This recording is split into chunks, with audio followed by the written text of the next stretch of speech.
What is the one thing people do to stay poor? We'll have people all the time in our financial planning business come to us and say, I can't save any money. I can't save any more money. I'm really at the maximum of what I can save and it's not enough. And I'm concerned about that. Oftentimes upon reflection, we look back and say, what's going on here? We see it's lifestyle creep. We see that everything in their life has increased double the rate of inflation many times, because oftentimes people start to reward themselves over and over again, and it becomes kind of a self-fulfilling prophecy of doom. First of all, food apps. It's the worst thing ever. People used to go to a place called grocery stores. They'd buy their own groceries, bring them home and prepare them. We talk to our clients all the time saying, let's get back to the grocery store. Let's have food apps one night a week.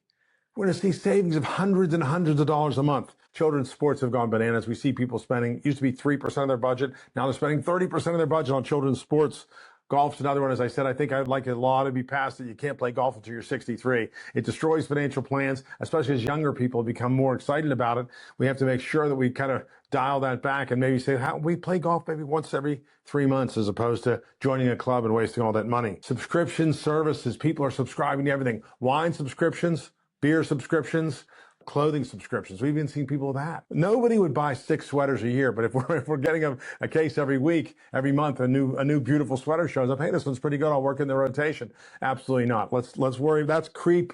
That is the definition of lifestyle creep. When someone's sending us clothes we haven't even ordered. How about this? We've seen clients that have classic cars in the garage. Why do I have that in the garage? Well, 17 years from now, I hope to drive this thing around. So I'm going to pour $600, $700, $900 a month into it. Maybe I'll store it off site at a second garage and spend another $500 a month. We see it all the time. Second and third cars for a household. Oftentimes we see this as a real problem. By buying a late model car used, we can save up to 40%. Do we need a third car? Absolutely not. Oftentimes we can use Uber or something else to fill in and supplement that. So we really have to evaluate that. Guns. They're collecting guns at an alarming rate. They like them. They enjoy them.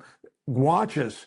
If I have one more conversation with one of my clients that says I can't save any money, and I look down and there's a watch on their wrist that costs thousands of dollars. So this is all a little bit about creep. Things like buying disposable assets, depreciating assets. Some people, I had a client say to me recently, I bought a camper because I didn't want to buy a second home. So they bought a $70,000 camper that they're going to tow around with them. They literally bought a $40,000 truck to tow the $70,000 camper around, and the camper and the truck both are horribly depreciating assets. And then lastly, I think the last thing we see sometimes is home improvements. They drive us bananas. We understand we want to do that new bathroom. We don't need that new bathroom today. Let's put a plan in place to accumulate those assets over 3 years to make it a more responsible purchase. Those are just a couple examples of lifestyle creep. I think when we put it under the microscope, all of us could see places where we can say, get back within reason, take up to 18% out of our budget without even cutting into the bones, and really live in a better financial life.